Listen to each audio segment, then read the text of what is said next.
Salut, c'est Thomas de Poly Workshop. Aujourd'hui, je vais vous parler du graveur laser fibre, le G-Week G2 Max, en version 50 watts. Cette fois-ci, vous allez comprendre dans quelques instants pourquoi. Donc voilà, c'est un laser plutôt orienté pour graver le métal, voire même en profondeur. C'est un laser fibre. Donc vous voyez ici la fibre qui relie l'unité centrale et le bloc optique de la machine, qui est composé de deux petits miroirs, des petits galvos qui vont très très vite. Et vous voyez, en fait, c'est une machine qui est assez compacte avec des poignées. Et oui, elle est transportable. Et pour l'avoir déplacé à plusieurs reprises, je vous confirme, c'est quand même assez pratique. Alors, il y a des petites fonctions techniques comme l'axe vertical qui est motorisé. Voilà, c'est des petites choses qu'on va voir au fur et à mesure du test, mais je ne vais pas rentrer dans certains détails, notamment certains projets, parce que j'ai testé la petite sœur, la G2 Pro de 30 watts, donc moins puissante. Ce que vous voyez ici, ce sont des choses faites avec lors du test de cette G2 Pro. Donc, n'hésitez pas à aller consulter ce test, c'est exactement la même chose. Ce sont sur le papier les deux mêmes machines, donc on peut faire exactement les mêmes choses avec les deux, donc je ne vais pas refaire une énième fois les mêmes choses. C'est pareil, je ne vais pas expliquer par exemple la partie logicielle, la configuration au niveau de la machine. Bref, voilà, il y a des choses qui sont vraiment en commun entre les deux. Donc vous voyez, les deux sont côte à côte ici. Il y a zéro différence visuellement parlant. La seule différence, en fait, se trouve au niveau du poids. La version 50 watts, donc cette G2 Max, est en gros 1,5 kg plus lourde par rapport à l'autre. Voilà, ça s'arrête là, mais en termes de specs, c'est exactement les deux mêmes machines. Toutefois, pendant le test, on va plutôt se focaliser sur pourquoi une 30 watts ou pourquoi une 50 watts. En quoi la 50 watts peut être plus intéressante que la version 30 watts ou même la G2 originelle qui fait 20 watts au niveau de ces lasers fibres. Donc vous allez voir, je reviens pas sur les projets que j'ai déjà fait avant, c'est exactement la même chose, mais plutôt se focaliser sur de la production ou peut-être de la gravure plus profonde. Et oui, un laser étant plus puissant, peut-être qu'on peut plus taper dans le métal. Vous allez voir, je fais que du métal, vraiment au niveau de ce test-là. Voilà, donc c'est vraiment les points qu'on va voir. Donc au moment de la conclusion, je ne vais pas d'ailleurs conclure sur la qualité de la machine, c'est la même chose que vraiment, la même machine que la G2 Pro. Donc je ne vais pas redire les mêmes choses. Donc vraiment, n'hésitez pas à aller voir ce test, la première version. J'ai passé beaucoup plus de temps sur des projets beaucoup plus variés. Donc vraiment, n'hésitez pas à les consulter. Bref, on va parler de l'intérêt entre ces machines. Pourquoi? Peut-être que vous faites déjà du laser, par exemple, à diode. Et vous savez peut-être que les lasers diodes, plus on augmente la puissance, en fait, en interne, plus ils augmentent le nombre de petites diodes laser qui vont s'accumuler, faire un laser plus puissant. Sauf que ça épaissit le laser et on perd en précision. Là, est-ce que ça va être le cas ou pas sur un laser fibre plus puissant? Bref, on va voir un petit peu ces petites choses-là. Sinon, en termes de transparence, la machine m'a été envoyée gratuitement par G-Week, qui m'avait déjà envoyé la G2 Pro avant. Ils m'ont dit, t'as bien aimé la version 30 watts, tu veux pas tester la 50? Je me suis dit, ouais, quand même. Et donc voilà, j'ai testé, j'ai toute ma liberté comme d'habitude au niveau de la machine. Sinon, n'hésitez pas, comme d'habitude, à liker la vidéo, vous abonner à la chaîne si ce n'est pas déjà fait. Regardez aussi donc les souscriptions que je propose au niveau de la chaîne pour supporter la chaîne. Si la machine vous intéresse, n'hésitez pas à regarder donc en description de la vidéo pour les différents liens. Si vous cliquez dessus, vous achetez la machine, c'est un moyen de supporter la chaîne. Les liens sont affiliés. Et sinon, n'hésitez pas vraiment à commenter. Posez-moi vos questions et vous allez voir pendant la vidéo, il y a un moment ou deux, je vais vous poser des questions. S'il y a des gens qui sont experts dans le domaine que je vais couvrir, typiquement le polissage de métal, je vous le dis dès maintenant, n'hésitez pas à me donner des informations en commentaire, ça pourrait m'être super utile et aussi pour les propager par la suite pour les vidéos à venir. Et puis, c'est parti pour le test. Et on commence avec un petit tour de ce qui est fourni avec la machine. Alors, vous avez les lunettes de protection. Attention à toujours vérifier justement la longueur d'onde supportée. La clé USB, regardez-la bien parce qu'il y a toutes les informations pour configurer la machine. Vous avez une règle, réglée pour vous aider à faire la calibration du focus, ça c'est important. Vous avez la documentation pour vous aider justement à la configuration des informations. C'est en anglais, mais bon, ça devrait suffire. Vous avez aussi une petite mire de calibration, en fait, en gros, qui prouve que, il n'y a pas de déformation au niveau de l'optique. Et enfin, vous avez ce petit système de protection. J'en parlerai à la conclusion pour vos yeux, franchement, ouais, c'est pas pratique, vous voyez, ça cogne, on peut pas configurer, il faut monter le focus sur l'arrière, sur 20 incliné, bref, c'est pas top, même ça peut faire effectivement le taf. Et rapidement, je fais un petit test pour voir si la machine marche bien. Voilà, c'est un petit message à mon collègue youtubeur Isidon. N'hésitez pas à voir sa chaîne. Bref, aucun problème sur la machine. Mais surtout, je voulais comparer entre la G2 Pro 30 watts et la G2 Max 50 watts, la différence. Vous voyez, je suis en train de faire un test à l'heure actuelle sur la G2 Pro. Je suis à 43 minutes, même pas, enfin, en gros, 1%, 1 minute. Alors, il n'y a aucun problème, hein, tout marche bien au niveau de la machine. Voilà, c'est une médaille, c'est un motif que j'ai généré en IA, voilà, assez répétitif, peut-être un petit peu trop détaillé honnêtement. Et maintenant, voilà, je suis sur la version 50 watts où j'ai pas du tout le même timing. Je suis proche de la fin. En gros, ça a pris 1 heure pour l'une et 1h40 pour l'autre, à peu de choses près. Visuellement, quand on compare les deux gravures, il n'y a pas vraiment de différence. Donc j'ai fait un autre test. J'ai fait en fait avec l'autre version. D'ailleurs, vous voyez au passage l'aspiration et la poussière générée par le métal qui est pulvérisé. Donc attention à ça. J'ai plus ou moins les mêmes résultats en timing, mais en fait sur la droite, j'ai la version max, donc 50 watts. C'est un petit peu plus profond pour finalement une durée encore plus courte, donc forcément c'est intéressant. Et voici un autre projet de médaille avec un motif généré en IA que j'ai effectivement modifié légèrement dans ZBrush. Voilà, et après j'ai généré une def map que j'ai pu un petit peu bidouiller dans Photoshop. Donc vous voyez ici vraiment l'image en elle-même, l'information de niveau de gris. Après je passe dans Lightburn, je vais revenir dans Lightburn un petit peu plus tard dans la vidéo pour lancer la gravure, et je l'ai testé sur des tailles un petit peu différentes, donc de la petite médaille en laiton. J'avais découpé dans une autre vidéo le test de la TTC 450 Pro, voilà, donc avec de la CNC en fraisage, j'ai préparé mes médailles. Je lance la gravure et vous voyez en fait mon aspiration ici avec un système d'aspiration qui va vers l'extérieur. J'utilise en fait 2 systèmes dans le sein, au sein de cette vidéo. Bref, pour toujours aspirer. La gravure assez profonde, j'ai mis forcément un temps de gravure assez long et assez lent en fait pour graver en profondeur. Je l'ai fait une deuxième fois en fait en enlevant le contour du motif qui était un petit peu trop trop précis. Voilà le résultat. Alors c'est en petit, faire des petits pendentifs, finalement c'est un peu trop épais. J'ai encore du boulot sur le polissage, j'en revenir dans quelques instants sur ce sujet là. Et là donc pour faire le même motif sur médaille beaucoup plus grande, vous voyez j'ai acheté ce petit accessoire qui permet très précisément de positionner. Alors je suis pas encore au point sur cet élément là, et là c'est pareil, j'ai fait une gravure qui a duré quasiment 1h30, ce qui est long en fait pour une 50 watts, parce que je voulais vraiment de la grosse profondeur. On se rend pas trop compte au niveau de la vidéo, mais là j'ai des soucis de polissage. Donc les gens qui ont des trucs astuces sur le polissage de ce genre de choses avec des micro détails, franchement mettez en commentaire, ça me serait très utile. Et voici un autre usage de la gravure, des médailles pour mon club de sport. J'en parle au fur et à mesure. Alors j'ai fait un gabarit dans Fusion 360 parce que je vais avoir beaucoup de médailles voilà, gravées, histoire de caler ma médaille sur le graveur. Extrusion de courbe assez simple. J'ai imprimé ça directement avec la Cobra S1. Donc vous voyez, c'est une forme très très basique, hein. Le tout c'est d'avoir les bonnes dimensions avec les trous pour pouvoir directement visser l'ensemble sur la machine. Donc comme vous voyez ici, donc j'ai mis 4 contours, j'ai essayé une petite marque pour pouvoir simplement bien placer la médaille. C'est des médailles chinoises en pseudo-métal et tout, mais l'idée est de graver effectivement du motif. Donc vous voyez, le système permet d'enlever, mettre une autre à la place et enchaîner comme ça, et à chaque fois j'ai exactement la même position. Et là donc je lance la gravure. Alors la gravure en gros ça va décaper légèrement la surface sur le dessus.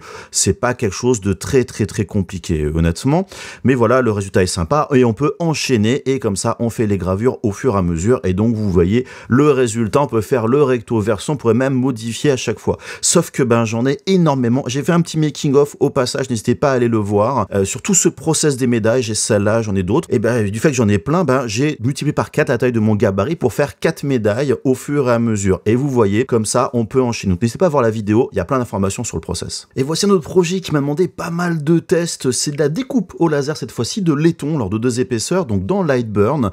J'ai travaillé de façon un petit peu différente. Alors j'ai regardé à droite à gauche sur internet, et vous voyez simplement, je sais pas la découpe selon le mode ligne, mais c'est le mode remplissage. Donc là vous avez mes paramètres à l'écran, et vous voyez en fait j'ai 2 choses. J'ai le contour entre les deux, voilà ici. J'ai fait juste un décalage dans Lightburn, et voilà ici c'est pareil, c'est du remplissage. Donc vous voyez mes différents paramètres, ce qui fait que en fait si vous faites de la découpe ligne, ça marche pas très très bien. Donc il faut en fait faire des allers-retours très rapides du laser, et vous voyez il y a le mode wobble qui est activé. En fait ça fait des petits cercles, on va le voir par la suite, très très très petits, pour accumuler finalement de l'énergie localement, et à la fin j'ai une passe simplement on va dire de nettoyage. Donc vous voyez une puissance très faible, une fréquence assez importante. Voilà, donc c'est vraiment un mode de travail. Donc si j'affiche affiche la preview des opérations. Donc là, c'est la partie remplissage pour creuser finalement l'intérieur de la médaille. Et vous voyez, là, ça commence à être la découpe qui se fait donc en mode wobble. Et vous voyez, c'est tout petit rond, en fait, les uns à côté des autres. C'est tout petit, hein, mais ça suffit à faire la découpe. Et vous voyez, en plus, c'est du remplissage. Donc tout va s'accumuler pour faire une découpe plus en profondeur. Donc vous voyez les plaques de laiton. J'ai fait un test sur une plaque de 0,5 mm. Ça paraît pas, ça commence déjà à être relativement épais. Et donc vous voyez certains tests sur ma deuxième plaque, hein, je précise accessoirement. Voilà, donc là pour faire ce motif avec donc la première étape qui consiste à faire le logo un petit peu renfoncé sur l'intérieur. Et vous voyez là cette fois-ci la phase de découpe qui est relativement lente. Bah oui, c'est du mode que je disais tout à l'heure, donc de remplissage, mais avec ces tout petits trous, on se rend pas compte, mais il y a cette épaisseur qui fait 0,3 mm, donc c'est un trait relativement épais. Là vous voyez, j'accélère le processus qui est assez rapide en fait, hein, au final, mais vous remarquez, j'ai ralenti, et ouais, il y a des petites flammes qui commencent à apparaître en dessous. Et oui, le métal chauffe, mais c'est pas vraiment ça le problème, c'est que là le laser, il va, je dirais, au travers et il commence à brûler le bois en dessous.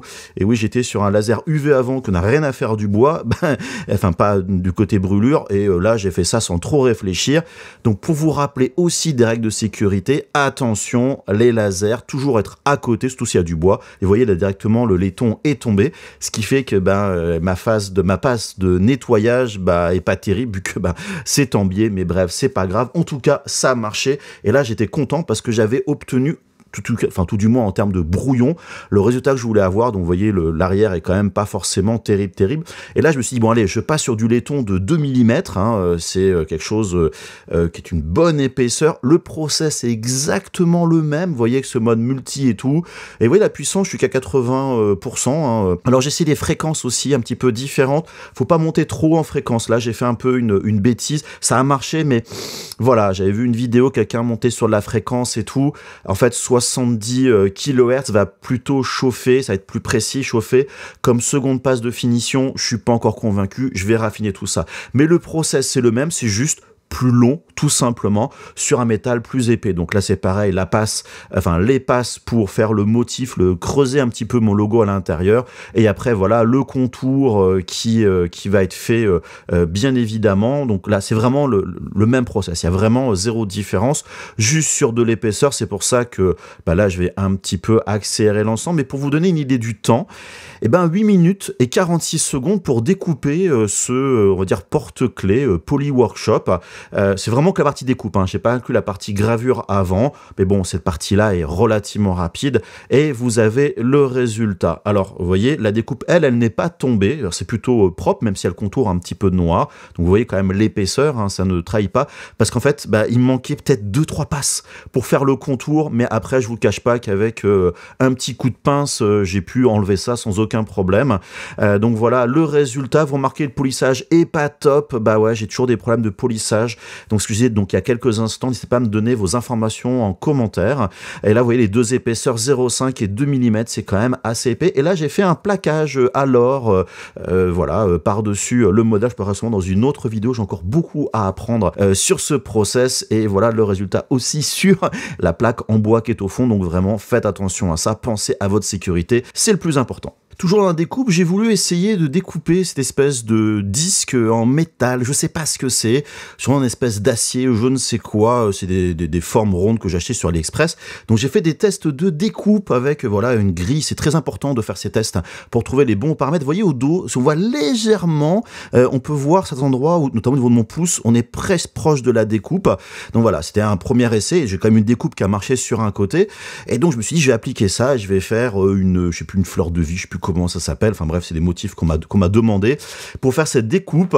Alors ça finit par marcher, vous voyez, on découpe quand même le métal qui fait à peu près 0,5 aussi mm d'épaisseur, peut-être 0,4. Voilà, ça marche assez bien, mais c'est pareil, j'ai encore à trouver les bons paramètres au niveau de la fréquence. Vous voyez ici, en fait, on voit le métal qui se déforme légèrement. Alors le résultat est assez sympa, alors c'est un petit, mais voilà, il y a de la déformation, et vous voyez le dos, la chaleur a fait ce qui fait que c'est pas très plat. Et donc ça, c'est quelque chose que je dois apprendre justement à trouver aussi un moyen de refroidir le métal, mais aussi trouver donc voilà les bonnes fréquences. C'est toujours finalement le même problème. Et un autre petit projet, depuis longtemps en fait, je voulais le faire. J'avais acheté ces petits blocs de métal, c'est du laiton hein, toujours, sur AliExpress. J'ai mis les liens en description hein, des différents objets voilà que j'ai achetés. Et je voulais graver justement voilà du logo. Et remarquez la différence d'intensité lumineuse. Et oui, entre le dessus et le dessous, c'est aussi une différence de focus. Donc là, c'est de la gravure relativement profonde de ces petits blocs. Là, j'ai fait donc la gravure sur le dessus avec une gravure un peu moins profonde. Donc là, c'est en accéléré pour vous dire que ça a pris 1 minute 22, on va dire, pour la face. Je pourrais encore optimiser un petit peu ça, je vous le cache pas. Alors j'ai aussi, bien sûr, ce qui va jouer, c'est sur la façon dont on va régler le laser. Est-ce qu'on travaille par plage, par petits caractères et tout. Voilà, c'est des petites différences à voir dans les paramètres du logiciel de gravure. Donc voilà, Lightburn en ce qui me concerne. Donc là, vous êtes vraiment en vitesse réelle, hein, je précise par rapport à cette gravure, ce qui va assez vite. Sauf que j'en faire plusieurs, je reviens comme tout à l'heure en fait, pour les médailles, je fais des gabarits dans Fusion 360. C'est relativement simple à faire. J'imprime ça directement avec la Prusa Core One. Je suis en train de tester en fait en ce moment. Donc j'enchaîne comme ça. Alors je fais plein de gabarits différents. Là, un gabarit pour 3 petits morceaux. Puis je me suis dit, oui, mais autant en mettre 4 hein, directement. Ça peut rentrer sur la même surface. J'ai mis mon petit logo, voilà, histoire d'essayer. Le process est comme tout à l'heure. Mais là, vous voyez, il y a vraiment une pensée de production. Oui, en général, on va pas forcément faire un élément. Peut-être qu'on va faire 4, 10, 50, 100. Et donc, il faut trouver les moyens d'aller plus vite. Donc, les réglages de votre laser vont beaucoup jouer, mais aussi cette préparation. Et c'est pour ça que cette machine est intéressante. On prend du 50 watts, c'est pour graver plus vite ou plus profondément. J'en parlerai bien sûr au moment de la conclusion. Donc là, il n'y a plus qu'à détacher les petits blocs. Attention, c'est chaud quand même. J'en parlerai aussi à la conclusion. Pour enchaîner, et là, j'ai fait les 4 côtés et en l'espace de quelques minutes, voilà, on va faire ces différents porte-clés.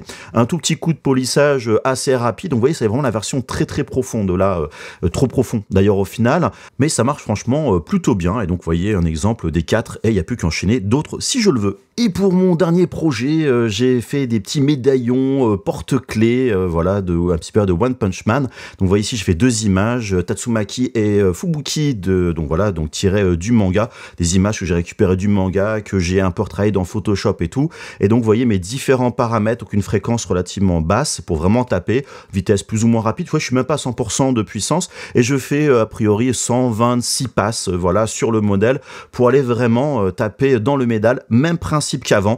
J'ai fait un gabarit, au moins c'est calé, parce que je vais en faire plein en fait, des petits tags, comme ça, c'est des tags tout simplement. Vous voyez donc les différentes passes au fur et à mesure pour creuser assez profondément.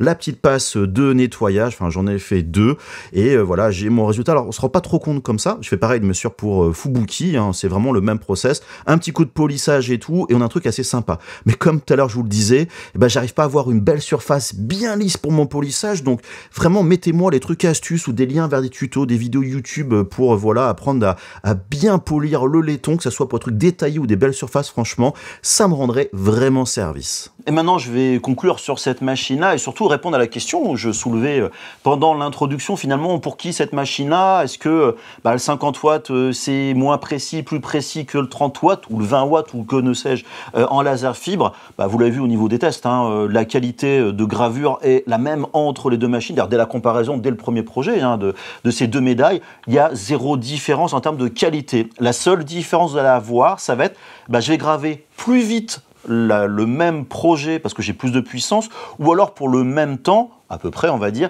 je vais graver plus profondément mon métal. Et donc ça, voilà, c'est quand même, je dirais, les 2 points fondamentaux. Il y a vraiment 0 perte de qualité, contrairement donc de laser diode. Ce qui veut dire que si vous avez le budget et vous avez un besoin de graver plus vite et ou plus profondément, d'aller sur du 50 watts aura beaucoup plus d'intérêt que du 30 watts ou du 20 watts. Donc ça, c'est vraiment un des points les plus importants à retenir cette machine-là. L'autre point aussi que je trouve, je dirais, intéressant, c'est que d'avoir ce gain de puissance va vous permettre de faire des choses qu'on n'aurait pas forcément fait autrement.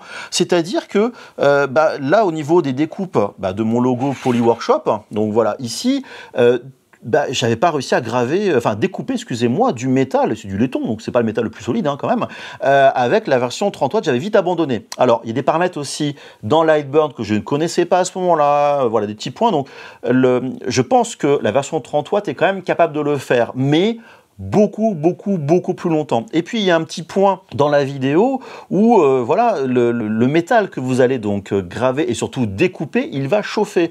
Et il va quand même chauffer très fort. Je me suis brûlé le doigt, voilà, l'index ici, en enlevant quelque chose que je venais de directement de découper comme ça à la graveuse en laiton. J'ai pas longtemps, mais genre 2 minutes après la fin de la gravure, j'ai pris la pièce et vraiment je me suis bien brûlé.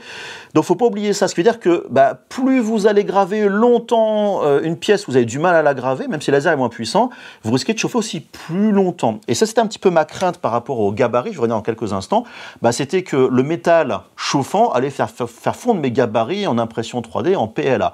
Finalement, il n'y a pas eu de problème. Bref, pour vous dire que voilà, on va pouvoir faire des choses autrement et surtout dans la production. Et c'est ça pour moi le gros plus de ce gain de puissance. C'est que vous voyez par exemple là ici ce tag que j'ai fait voilà des personnages de One Punch Man. Alors on peut faire la gravure avec la version 30 watts, il y a vraiment zéro souci. Mais là j'ai fait un recto verso, à peu de choses près je peux faire le recto verso sur le même temps qu'un seul recto avec la version 30 watts. Alors, un petit peu plus de temps, mais pas plus que ça. Donc ça, c'est quand même déjà un point important. On ne va pas 2 fois plus vite, mais presque 2 fois plus vite. Ce qui veut dire que vous voulez faire un business, ça va faire une différence. Vous l'avez vu dès le début, hein, j'ai gravé ces 2 médailles, ces 2 motifs avec les 2 graveurs laser. Visuellement parlant, il n'y a aucune différence, mais j'ai un gain de temps qui est proportionnel avec la puissance. Donc voilà, ça c'est vraiment le truc qui va jouer. Vous avez vu aussi les médailles, je parle donc production, avec ces gabarits, les médailles pour club de tir à l'arc, c'est pas de la grande gravure compliquée, c'est pas de la gravure profonde, en gros c'est décaper un peu le vernis qui est dessus, ça se fait très bien, mais je vais aller 2 fois plus vite quasiment avec la machine. Et quand vous avez un nombre de médailles qui est super important, ça va jouer. Et là, donc c'est sûr que les médailles prennent de la place, mais j'en fais 4 par 4. C'est-à-dire que sinon, j'en aurais fait 2 par 2 à peu de choses près, en termes de productivité. Donc doubler le temps, c'est pas rien. Ce qui veut dire que le delta de prix entre une machine en 30 watts ou même 20 watts, donc la G2 classique, vers la 30 watts, déjà, il y a quand même un gain de production non négligeable. Mais avec la 50, c'est encore moins négligeable. Bref, voilà, si vous êtes un particulier hobbyiste, vous voulez faire un petit peu de gravure sur du métal, de graver, éventuellement faire de la découpe un peu plus fine, par exemple du 1 mm ou 0,5 mm en laiton, en cuivre, par exemple, je sais pas, du modélisme ou ce genre de choses, la version 30 watts peut largement suffire. Mais vous voulez aller sur des découpes beaucoup plus épaisses, donc comme le pendentif que j'ai fait de Poly Workshop, franchement, je ne m'attendais pas à pouvoir découper quelque chose comme ça avec la machine. Donc ça m'ouvre aussi un panel de possibilités de découpe de métal et de gravure, faire des choses que je n'aurais pas fait autrement. Par exemple, il y a des choses que je vais faire à la découpe au laser CO2 ou diode en bois, même faire des petits inserts en métal que je vais sûrement découper au laser avant, ou découper à la CNC et graver au laser par-dessus, ou alors graver donc au laser et ensuite découper directement le motif pour faire de l'insert. Donc pour les côtés, on va dire artisanat, c'est un élément de production, ça permet de faire des choses que je n'aurais pas fait autrement. Donc ça c'est vraiment le point que je trouve vraiment très cool avec cette version 50 watts. Bref, qui peut le plus peut le moins, peut-être une expression un petit peu naze, mais dans le cas qui s'y prête très bien, j'ai aucun problème à faire ce que je fais avec la 30 watts, avec la version 50 watts. Et donc, vous l'avez vu, le côté rotatif, tout ça, je ne le montre pas dans la vidéo, mais je l'ai montré avant, c'est exactement pareil. Il y a des choses comme des plastiques et tout, je ne l'ai pas montré, c'est exactement pareil, mais plus rapide et ou plus profondément. Voilà, donc c'est vraiment les grosses différences entre les 2 générations de machines. En termes des défauts, j'en ai pas plus que la version précédente. Il n'y a que le côté, entre guillemets, pas portatif, mais dans les vidéos, on le voit, on a la personne qui prend sa machine à bout de bras pour graver et tout. Non, franchement, ça, c'est du blabla marketing. Mais le côté vraiment portable, portatif, c'est quand même pratique, parce que je la travaille finalement avec moi de temps en temps. Il faut une prise de courant, ça, bien évidemment, mais avec le portable et tout, franchement, ça marche très bien, c'est quand même un gros plus, ça prend pas trop de place. Par contre, aussi un petit point quand même, la version 50 watts, on a sur le boîtier assez compact, la ventilation est quand même un peu plus bruyante et on sent que la machine chauffe plus. Alors la durée de vie, d'après le constructeur, est toujours la même, il n'y a pas de différence, on parle de dizaines de milliers d'heures, donc on a quand même de la marge de manœuvre, mais voilà, on sent que la machine, ça débite du watt, on va dire, et donc forcément, voilà, ça chauffe un peu plus de la ventilation. Maintenant, le point, c'est plutôt un point de sécurité que je voudrais donc vous dire, alors hormis se brûler comme les doigts, comme je l'ai fait effectivement sur le laiton, mais attention à la partie justement vos yeux et les on va dire la vaporisation du métal. Vous l'avez vu dès le début de la vidéo, il y a une espèce de protection en plastique vert qui, enfin c'est pas qu'elle sert à rien, elle marche, elle est utile, mais elle n'est pas fonctionnelle. C'est-à-dire que vous passez votre temps à laser fibre, c'est très précis. Vous voulez graver, découper, votre point de focus, il n'est pas bon d'1 millimètre, vous allez vraiment avoir un impact sur la performance. Donc c'est des choses qui sont assez importantes. Bref, comment régler bien le laser si on voit pas le laser ou les choses sont devant nous, ou alors ça empêche de mettre les matériaux ou de swapper d'un objet à un autre, que les gabarits et tout. Bref, ce système-là, il n'est pas efficace. Moi, j'aurais quand même plutôt préféré un système avec une espèce de plaque, on va dire, en angle que l'on pose devant, au moins pour éviter d'avoir des retours du laser. Bah oui, parce que là, vous gravez, vous découpez, enfin bref, vous travaillez sur du métal, de la réflexion, donc c'est-à-dire que votre laser peut partir dans tous les sens. Et moi, je suis désolé, mes yeux, déjà, je vois pas grand-chose, mais alors si en plus le laser, il me nique les yeux, ça va pas être terrible. Bref, donc ça, c'est un petit peu le truc un petit peu dommage. Ce qui veut dire qu'avec ce laser-là, il faut toujours avoir des lunettes de protection avec vous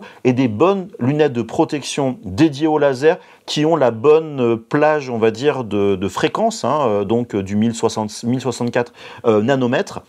Alors, il y a celles fournies avec, j'ai pas trop confiance. Moi, j'ai des bonnes lunettes, j'ai mis des liens en description de la vidéo si vous voulez les voir.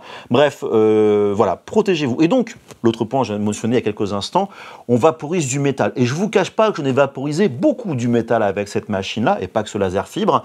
J'ai beau avoir une aspiration, tout au long de la vidéo, vous l'avez vu, une aspiration, donc soit vers l'extérieur, soit vers un filtre, puis c'est un filtre, celui de Xtool, qui quand même coûte une blinde, et qui est quand même bien costaud. Eh ben, vous avez toujours une odeur quand même de métal. Je sais pas comment dire en fait dans la pièce, dans mon bureau qui est quand même pas très très grand. Et vous voyez pas dans la vidéo, mais à côté en plus j'ai un filtre global dans la pièce que je fais tourner. Donc c'est assez bruyant parce que la machine donc souffle, l'extracteur d'air souffle ou alors le filtre souffle plus mon filtre dans la pièce. C'est assez bruyant. Donc voilà, c'est pas une machine que vous allez mettre dans votre petit bureau ou dans votre salle à manger pour travailler avec. Donc voilà, attention à ça. Pensez à vous protéger. On n'est plus sur des machines. Même si des gens hobbyistes peuvent les utiliser, on est plus dans un usage professionnel. Donc voilà, pensez à vous protéger. Voilà, c'était un petit point que je voulais donc vous rappeler. Bref, voilà, un petit peu là-dessus. Donc n'hésitez pas à rejoindre le serveur Discord de Polyworkshop. N'hésitez pas à partager vos projets que vous faites avec du laser. Donc par exemple, mais pas que, l'impression 3D, tout ça. Voilà, vos différentes créations. N'hésitez pas à interagir avec les autres membres, les aider, faire des critiques, tout simplement, des critiques positives, constructives de leurs différents projets. Acceptez bien sûr la critique par rapport aux propres projets aussi. Voilà, donc n'hésitez pas à revenir sur le serveur Discord de Polyworkshop. N'hésitez pas à vous abonner à autant TikTok, Instagram, voilà, Facebook et tout autour de Polyworkshop, le @Polyworkshop.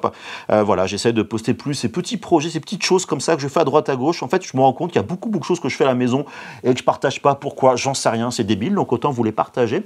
Et puis, n'hésitez pas, donc comme d'habitude, à commenter la vidéo, vous abonner si ce n'est pas déjà fait. Soutenir la chaîne, allez donc en description de la vidéo pour cliquer sur les petits liens qui sont donc affiliés pour aider la chaîne. Et puis, n'oubliez pas, le plus important, c'est d'être créatif. Allez, des gros bisous, bye bye.